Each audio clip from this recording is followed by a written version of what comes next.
Irmãos, pela bondade e graça do Senhor, nessa noite o instrumento que Deus irá usar para entregar com fidelidade a palavra de Deus é o filho dessa casa, pastor, reverendo André Escordamaglio, que está nas terras gaúchas, no Rio Grande do Sul. Eu vou pedir que, com muito mais propriedade, reverendo, resumidamente, explique o seu tempo lá. Ele já pastoreou, nesse tempo que está lá, a igreja tanto em Porto Alegre como agora iniciou um novo campo na cidade de Canela, na Serra Gaúcha. E antes que vocês digam, nossa, que legal, deixa ele contar o trabalho que dá, né? Porque muitos de nós ouvem falar do Sul apenas como lugar de passeio, turismo, lazer, não é? É realmente, passar lá um tempinho, uma semana, uns dias é muito bom.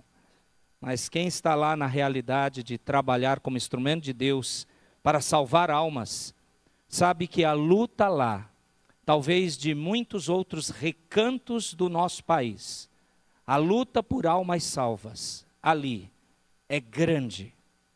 E eu rogo que, já que temos um filho dessa igreja naquela região, que não nos esqueçamos de orar não apenas por ele, pela sua esposa Érica, pelas suas 3 filhinhas, mas rogar pelas igrejas presbiterianas lá e por almas que, pela bondade do Senhor, ainda se renderão aos pés de Cristo. Eu vou passar a palavra para o reverendo André. Fique à vontade, reverendo. Por favor, faz um resumo para nós e fala que os teus servos ouvem a palavra do nosso Deus. Obrigado.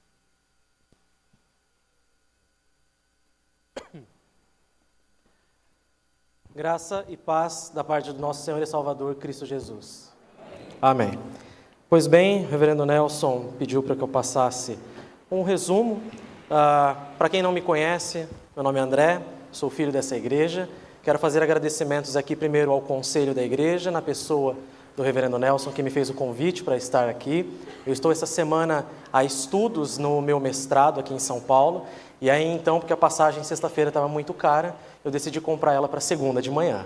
E aí então, recebi o convite para estar aqui com os irmãos, qual eu agradeço também ao meu pai que me emprestou o terno, para que eu pudesse estar nesse momento, senão eu jamais pregaria nessa igreja à noite sem esse terno. Obrigado, pai. Tá? O nosso trabalho no Rio Grande do Sul é um trabalho árduo, porque infelizmente o Rio Grande do Sul foi esquecido pela igreja presbiteriana. Esse é um termo correto. E aí então, durante muito tempo, não houve penetração nas terras gaúchas.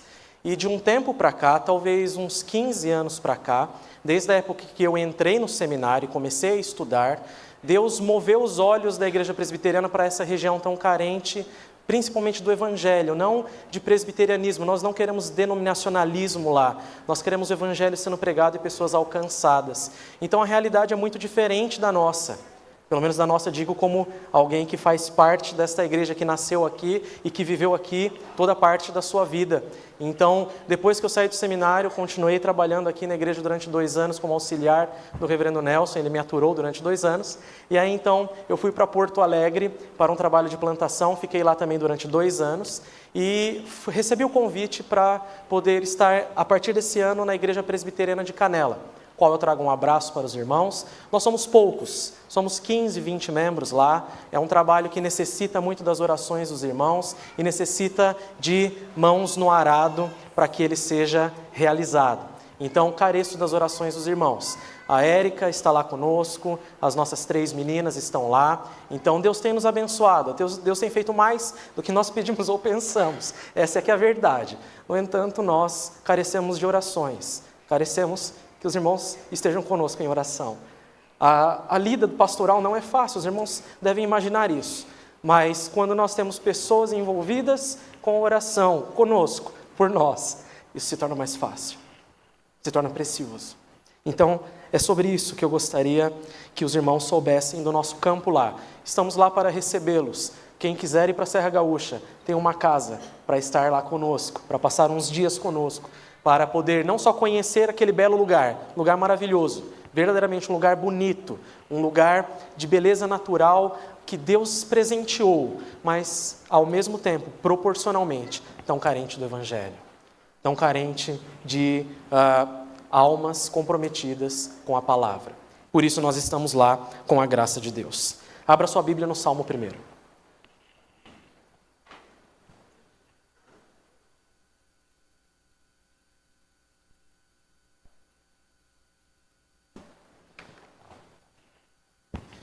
Salmo 1,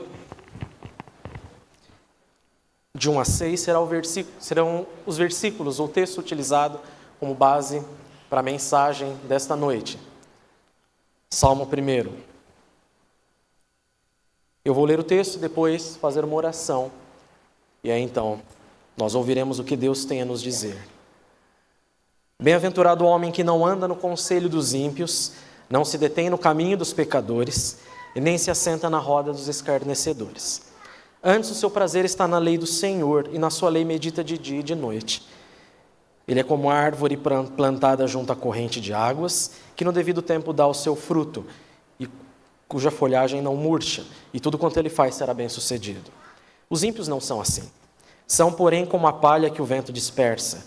Por isso os perversos não prevalecerão no juízo, nem os pecadores na congregação dos justos. Pois o Senhor conhece o caminho dos justos, mas o caminho dos ímpios perecerá. Vamos orar?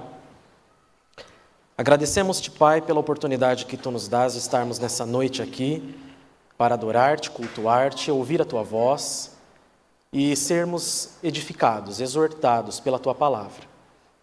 Ajuda-nos, ó Senhor Deus, que haja fidelidade na exposição, para que os nossos corações sejam preenchidos e então creiamos em Ti ainda mais, confiando no Senhor e obedeçamos de forma mais consciente, para a glória do Teu nome.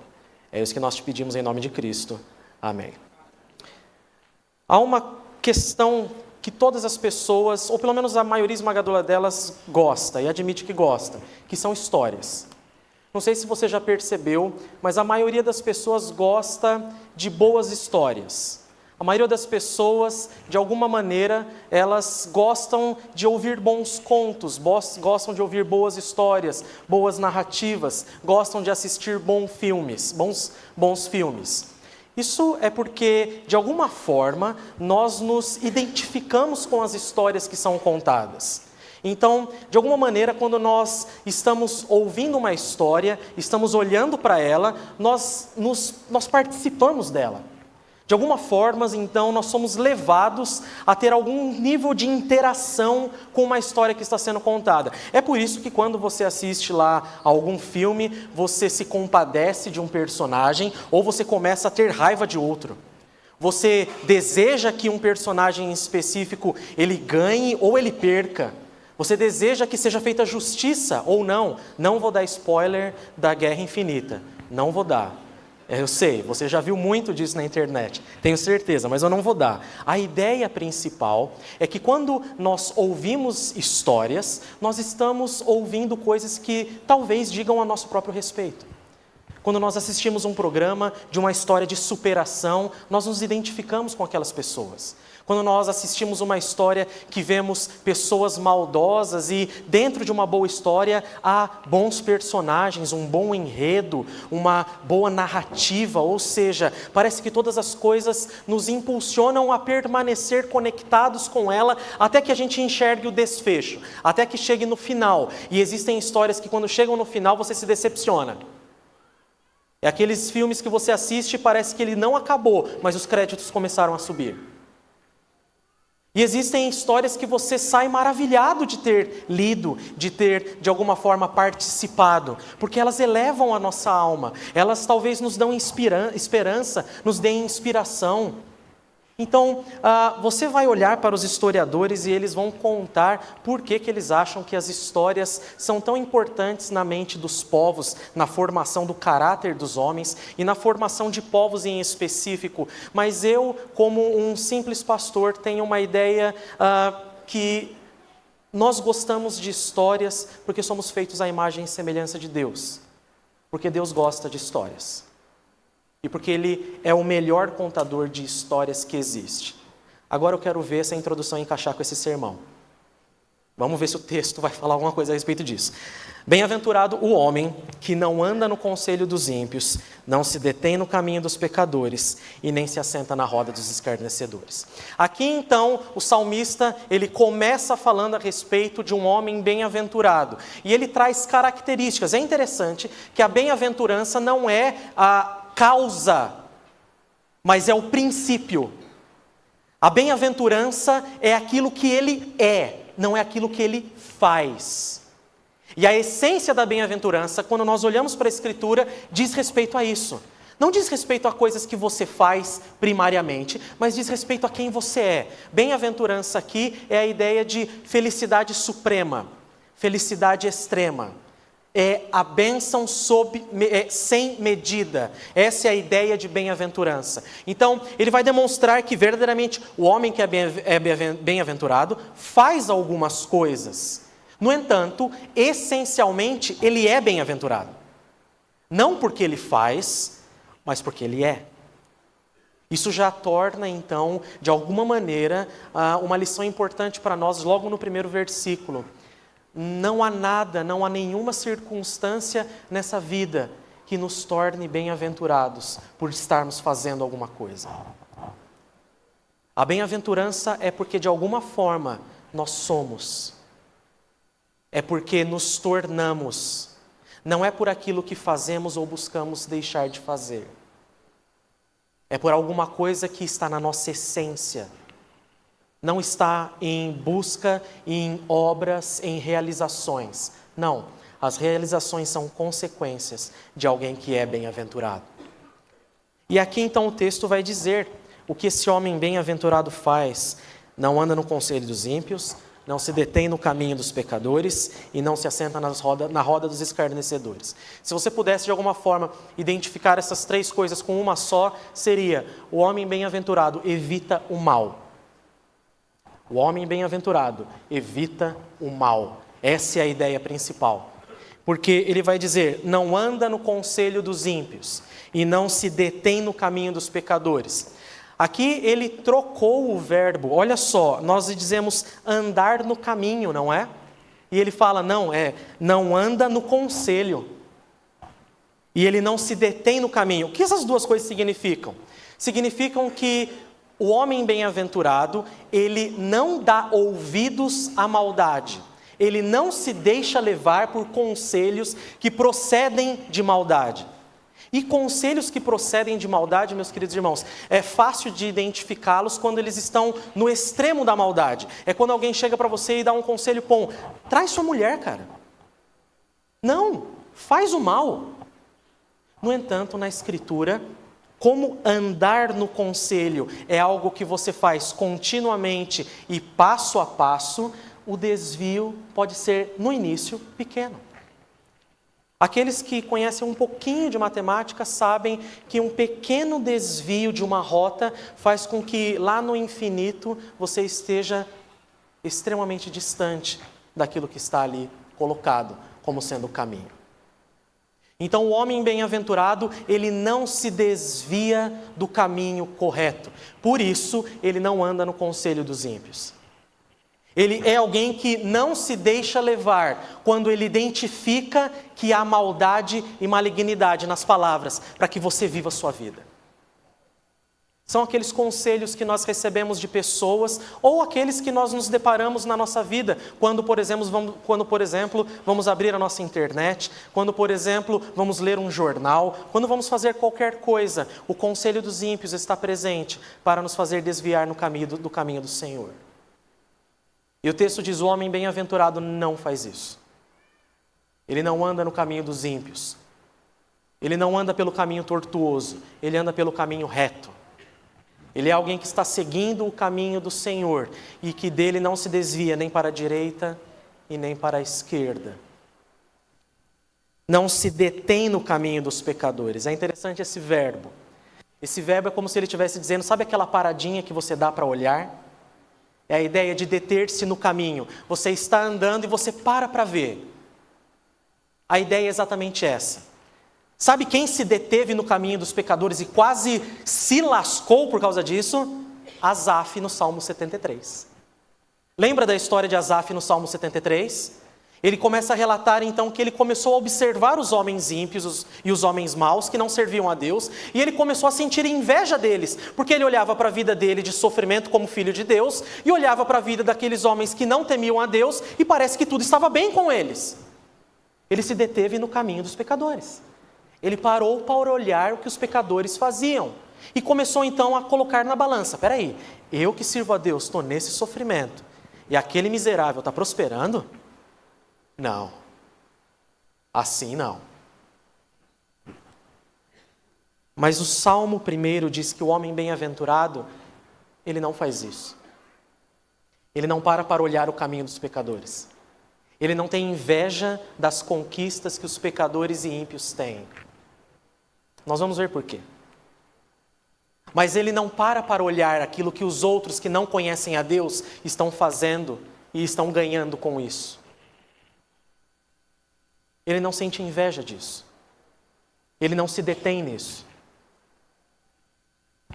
E nem se assenta na roda dos escarnecedores. Aqui na aula de manhã nós demos uma pouca introdução a respeito disso que eu falei, que para o judeu sentar-se na roda ou assentar-se para uma refeição era muito mais do que sentar para colocar comida para dentro da boca.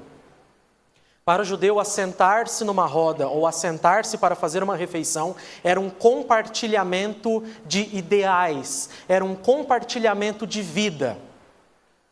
Então, ele se assentava para comer porque ele tinha certeza que com quem ele compartilhava aquela refeição, ele também compartilhava as mesmas ideias. Ele também compartilhava, provavelmente, o mesmo estilo de vida. É por isso que os homens ficaram tão escandalizados quando Jesus comia com pecadores. É por isso. Porque não era simplesmente um compartilhar de uma refeição, como eu e você fazemos num shopping, por exemplo. Você pode sentar numa mesa e estar alguém do seu lado que você nem conhece, e você coloca o McDonald's para dentro. Beleza. Você levanta e vai embora. Quem passa, olha para você, nem imagina que tem alguma relação. Para o judeu é diferente. Quando ele se assenta na roda com alguém, quando ele se assenta para tomar uma refeição com alguém, ele faz isso porque ele compartilha da vida daquela pessoa. Porque eles têm uma relação íntima. Essa é a ideia. Por isso, então, nem se assenta na roda dos escarnecedores. E é uma constante, irmãos. O homem que é ímpio e pecador, ele escarnece das coisas do Senhor. Ele acha absurdo seguir a Deus. Ele acha perda de tempo você obedecer ao Senhor e andar no caminho reto. Ele vai escarnecer, ele vai zombar de você, porque você busca andar no caminho reto. Ele vai preferencialmente humilhar você, porque ele escarnece das coisas do Senhor. Porque ele zomba, porque ele não ama a Deus e a sua palavra. Então ele vai de encontro, ou seja, ele vai contra. Então ele escarnece aquilo que a boca fala, do que o coração está cheio. O escarnecedor, então, ele se opõe a Deus e ele deixa isso muito claro quando ele conhece alguém que busca andar nos caminhos de Deus. O homem bem-aventurado, então, ele não se envolve com o mal. Essa é a ideia do homem bem-aventurado.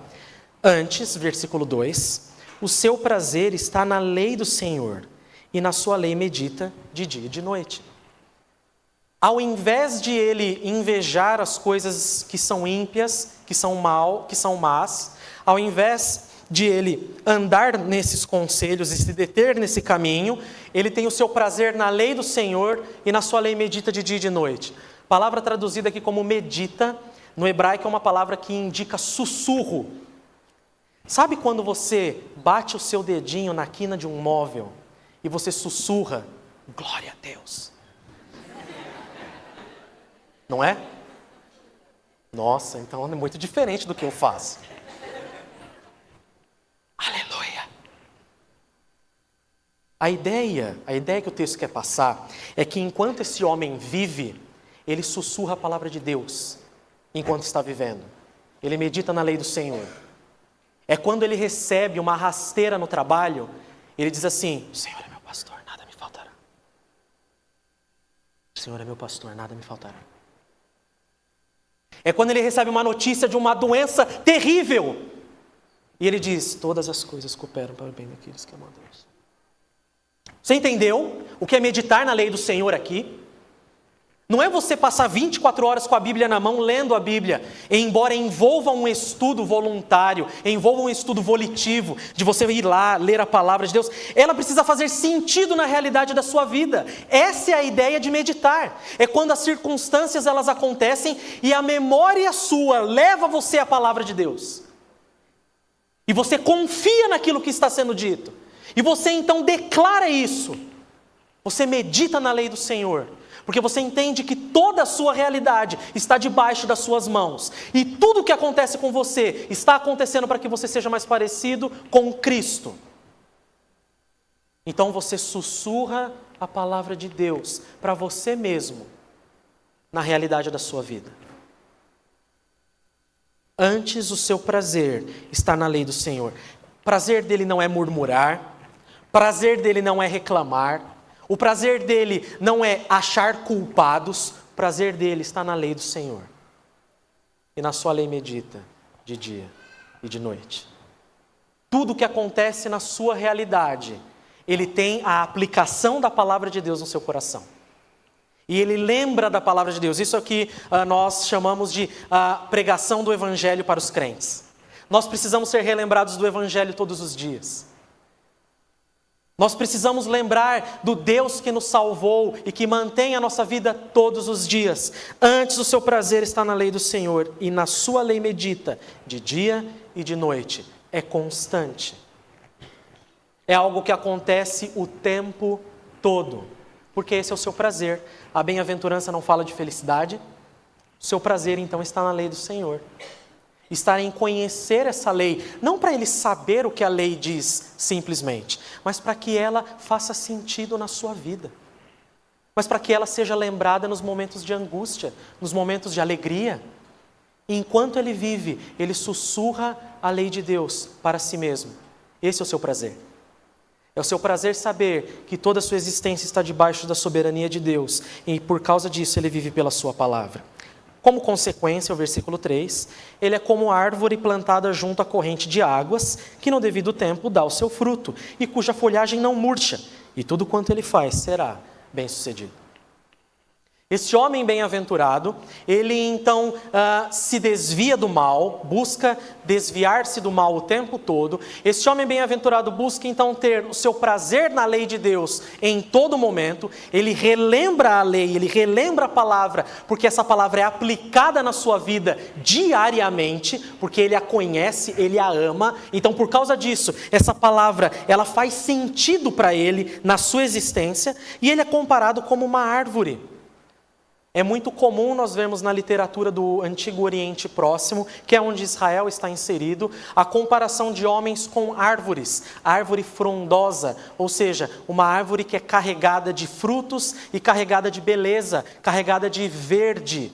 É uma árvore verdejante, ou seja, é uma árvore que quando você olha para ela, você sabe que é uma árvore saudável. Esse sinônimo de árvore no Antigo Oriente Próximo é o sinônimo de alguém que era, então, considerado uma fortaleza. Como alguém que era considerado, então, que poderia, de alguma maneira, subsistir. Ele aguenta o tranco. Ele é um homem que está lá plantado como uma árvore, não é qualquer vento que vai derrubá-lo. Essa árvore, então, ela demonstra segurança, firmeza. Por isso que quando o rei Nabucodonosor teve um sonho, ele teve um sonho que ele era uma grande árvore. Uma grande árvore. Por isso que quando Débora em Juízes fazia os seus juízos em Israel, ela fazia debaixo de uma árvore. Esse é um simbolismo comum no Antigo Testamento. E essa árvore então plantada junto à corrente de águas. Essa árvore ela é constantemente alimentada. Ela não perece. Ela não faz com que ela fique sem o alimento, sem a seiva que possa então dar os frutos, que no devido tempo dá o seu fruto e cuja folhagem não murcha. É um exemplo. É alguém irrepreensível. Ele é uma árvore frutífera que quando todos nós olhamos para Ele, nos inspiramos. Quando todos nós olhamos para Ele, nós nos alegramos pela sua firmeza, pela sua segurança. E tudo quanto Ele faz será bem sucedido. Sucesso no Antigo Testamento, embora às vezes envolva uma questão pecuniária ou financeira, ele não está vinculado a essa ideia essencialmente. O sucesso no Antigo Testamento está vinculado muito mais com a ideia de shalom, de paz completa na vida. Ou seja, de todas as coisas estarem nos seus lugares e funcionando como deveriam. Essa é a ideia de prosperidade no Antigo Testamento.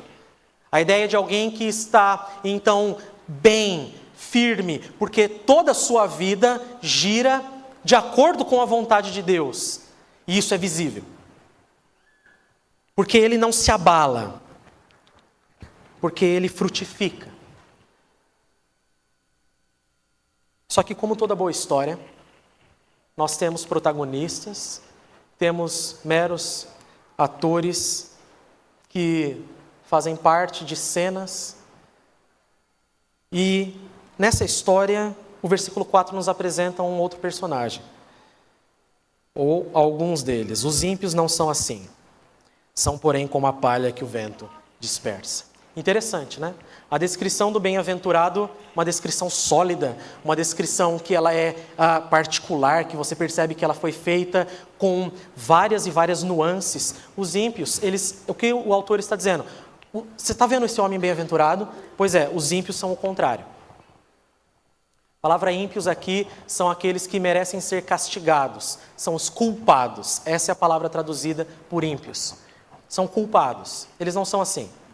Eles são como a palha que o vento dispersa. Outra imagem comum no Antigo Testamento, para demonstrar fraqueza, para demonstrar pessoas que são levadas de um lugar para o outro, para demonstrar pessoas que não permanecem como a árvore, mas que logo se dissipam, que logo desaparecem.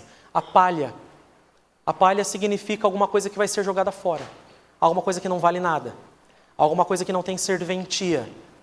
Então ele diz, o homem bem-aventurado é esse, e os ímpios são assim. Eu não sei você, mas quando eu olho para esse salmo, eu não sou o homem bem-aventurado. Eu não sou esse homem bem-aventurado. Sabe por quê? Porque a história que Deus está contando, alguém precisa ser esse homem bem-aventurado. Porque a história que Deus está contando diz que os ímpios não são assim. Os ímpios são pecadores. Os ímpios, eles são inconstantes. Os ímpios vão pelo desejo dos seus corações. Os ímpios não vivem a vontade de Deus. E quando eu olho para esse salmo com sinceridade, eu não sou homem bem-aventurado. Eu me colocaria aqui como os ímpios. Quando eu olho para a minha vida, com sinceridade, eu não me colocaria como homem bem-aventurado. Mas foi assim que Deus fez a história. Porque Ele designou alguém bem-aventurado. Porque a história que Deus está contando desde o Gênesis fala de um único homem bem-aventurado. Porque todos os outros na história que Deus está contando são ímpios. E só há um verdadeiro bem-aventurado. Acompanhe o versículo 5. Por isso, os perversos não prevalecerão no juízo, nem os pecadores na congregação dos justos. Opa! Olha aí outros elementos dessa história. Congregação dos justos. Nós temos o bem-aventurado, nós temos os ímpios e os pecadores, e agora nós temos a congregação dos justos, exatamente. Porque na história que Deus está contando, Ele separa pessoas para serem como bem-aventurado, por causa do bem-aventurado, que fazem parte da congregação dos justificados. Porque se Deus parasse o Salmo no versículo 4, não haveria salvação para nenhum de nós. Você já viu aquela mensagem, desculpa se você já viu de alguém. Não, desculpa não, é assim mesmo. Você já viu aquela mensagem, Você já viu aquela mensagem que a pessoa pega e vai pregar no Davi e no Golias? E aí ela pega então Davi e fala que você é Davi, e Golias são seus problemas. E você vai com fé e derrota os seus problemas. Esquece isso, pelo amor de Deus. Você não é Davi. Você não é o homem bem-aventurado. Naquela história, eu e você somos no máximo povo com medo, ou Saul com medo. Davi é Cristo. Deus vem contando uma história, desde o Gênesis, que fala de um homem diferente dos demais, porque esse homem não é pecador, porque esse homem foi designado para que pecadores estejam na sua presença. E os salmos falam muito a respeito de um homem, mas de muitos pecadores. O Salmo 1 não está contando a história de Davi, não está contando a história de Salomão, não está contando a história de nenhum homem que veio antes deles. Está contando a história de um homem bem-aventurado. E como homem bem-aventurado, ele é perfeito. Ele cumpre tudo o que Deus pede para fazer, de forma perfeita. E nessa história que Deus está contando, há outros personagens que são ímpios. Todos os outros. Só que dentro dos ímpios, nós temos os perversos, e os pecadores, e a congregação dos justos. Quem é você na história que Deus está contando? Uma coisa eu tenho certeza, você não é o bem-aventurado. Eu tenho certeza absoluta. Porque Deus está contando uma história. E na história que Ele está contando, Cristo Jesus é o bem-aventurado. Ele é perfeito. É por causa do bem-aventurado que nós podemos ser bem-aventurados. É por causa do bem-aventurado que nós participamos da congregação dos justos. Porque fomos justificados nele. Ele nos dá acesso ao Pai. Ele paga o nosso pecado. Ele redime a nossa vida. E como Deus ama contar histórias, o Salmo 1 fala desse personagem e o Salmo 2 fala do mesmo. O Salmo 2 fala do Filho. Assim como nos Evangelhos, os primeiros 3 falam de um homem que veio a este mundo e que obedeceu perfeitamente o Pai. É o homem de Deus, é o homem que morre numa cruz por pecadores. Nós temos o Evangelho de João que conta que Deus desceu dos céus e fez-se homem para cumprir a vontade do Pai. Salmo 1 e Salmo 2.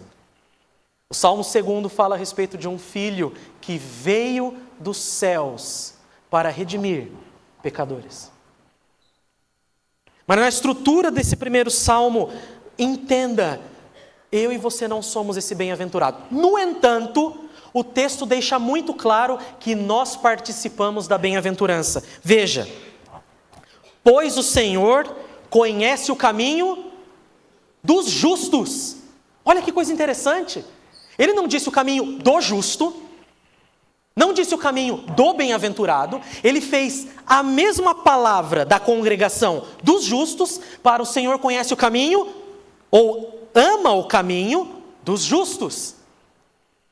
De alguma forma, quando nós somos levados a Deus através do bem-aventurado, nós nos tornamos bem-aventurado com eles, e já é impossível viver como ímpios.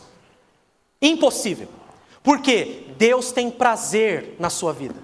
É isso que o texto está dizendo. Pois o Senhor conhece, o verbo conhecer aqui é aquela ideia do hebraico de amar, de se afeiçoar. O Senhor conhece o caminho dos justos. Ele ama a nossa conduta, não por nossa causa, por causa do bem-aventurado. Mas uma coisa tem que estar clara: quem entrou para a congregação dos justificados não vive em pecado. É impossível. É impossível. Porque quem faz parte da congregação dos justificados tem agora o amor de Deus sobre os seus caminhos. Então agora ele procura andar como o bem-aventurado. Agora então ele procura se desviar completamente do mal, que é o que o bem-aventurado faz. Ele procura agora então ter prazer na lei do Senhor e meditar nela dia e noite, porque é isso que o bem-aventurado faz. E ele se torna como uma árvore plantada, não por causa dele, mas por causa do bem-aventurado. Porque ele segue o caminho que o torna parecido com Cristo, dia após dia. Mas isso é para quem faz parte da congregação dos justos, da congregação dos justificados. Quem é você na história que Deus está contando? Porque se eu tenho certeza que você e eu não somos o bem-aventurado, ou nós fazemos parte da congregação dos justos, ou se não, nós seremos os perversos e pecadores, que não prevalecerão no juízo. Quem é você na história que Deus está contando? Veja, o personagem principal é Cristo. Ele é o Senhor da história. Deus o designou como sendo o princípio e o fim. É por causa dele que tudo acontece. É por causa dele que tudo existe. E ele conquista as bênçãos celestiais em nosso favor. E pela fé nos entrega essas bênçãos. Para que nós vivamos a vida de bem-aventurados. Não porque somos, mas porque fomos tornados. Porque Deus nos fez bem-aventurados no seu Filho, o bem-aventurado. Só que a história que Deus está contando tem um final. Como toda história, ela tem um fim. 6, pois o Senhor conhece o caminho dos justos, mas o caminho dos ímpios perecerá. Deus designou um dia que o bem-aventurado Cristo Jesus voltará. E quando ele voltar, ele vai fazer separação entre a congregação dos justos e os perversos. Aqueles que não creram. E porque não creram, viveram toda a sua vida como os ímpios do versículo 4. Porque não creram, não buscaram o prazer na lei do Senhor, mas buscaram andar nos seus próprios pensamentos, buscaram andar nos seus próprios pecados, buscaram ter prazer na sua vida que escarnecia a Deus. Mas Deus designou um dia que o bem-aventurado voltará. E nesse dia todos seremos julgados.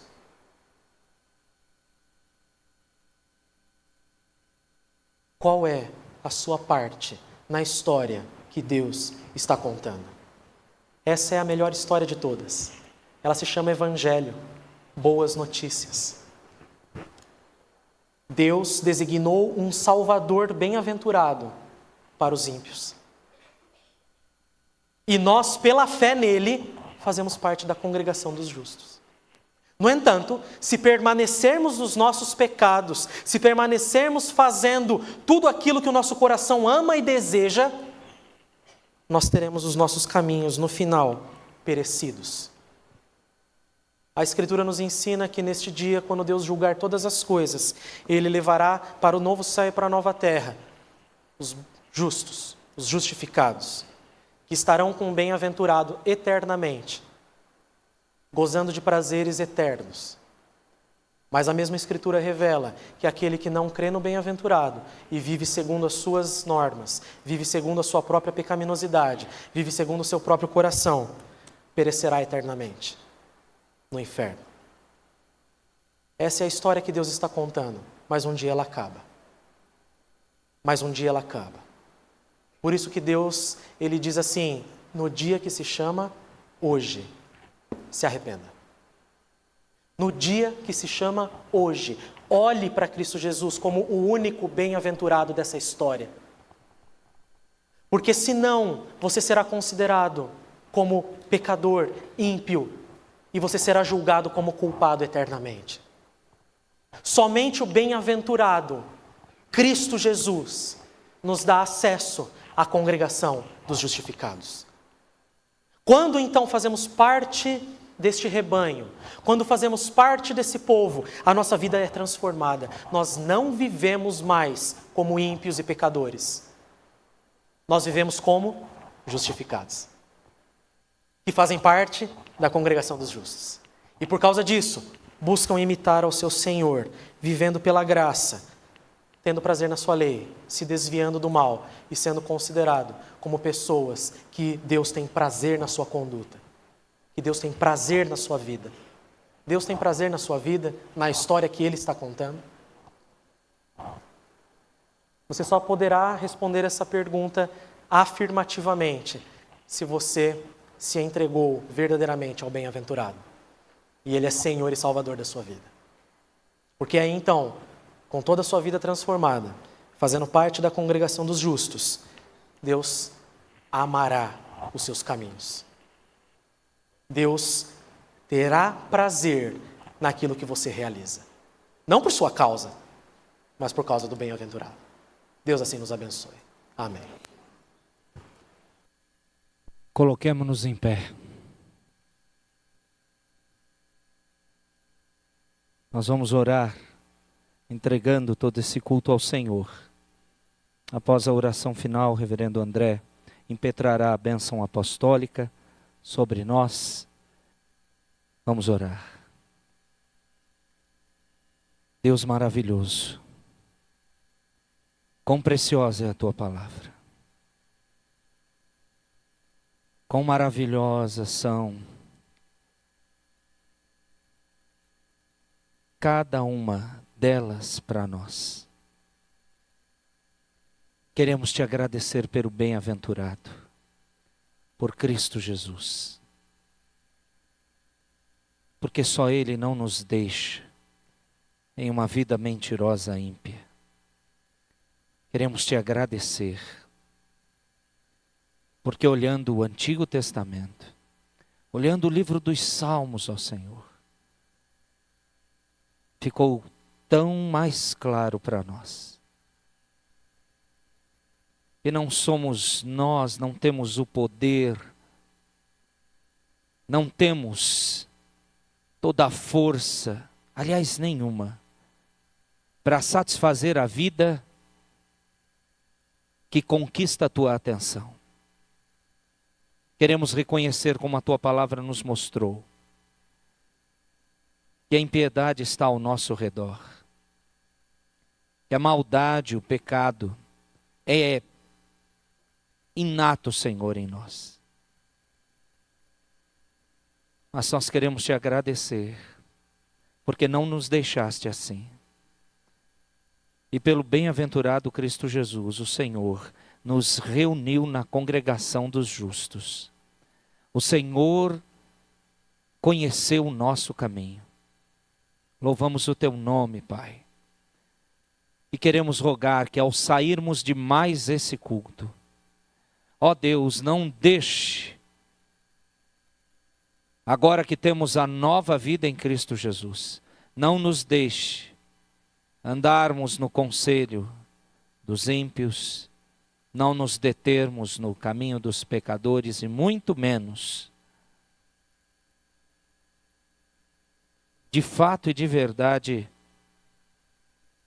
ficar a viver, a se envolver, a praticar o que os perversos fazem e vivem. Não somos mais deles por causa do bem-aventurado. Louvado seja o Teu nome, exaltado em Cristo Jesus. Por isso nós Te agradecemos, por Tua palavra, pela instrumentalidade do Teu servo. Queremos nesse momento, Senhor, orar pelo reverendo André, por sua esposa Érica, por suas 3 filhas, pela igreja presbiteriana em Canela. Queremos rogar, ó Cristo bendito, Tu que és o bem-aventurado, o todo-poderoso sustentador, venha fortalecer, não apenas dar tudo que materialmente eles precisam do sustento para continuar a obra lá, mas principalmente haja poderosamente naquela igreja. Aqueles que hoje são poucos irmãos, transformem muitos.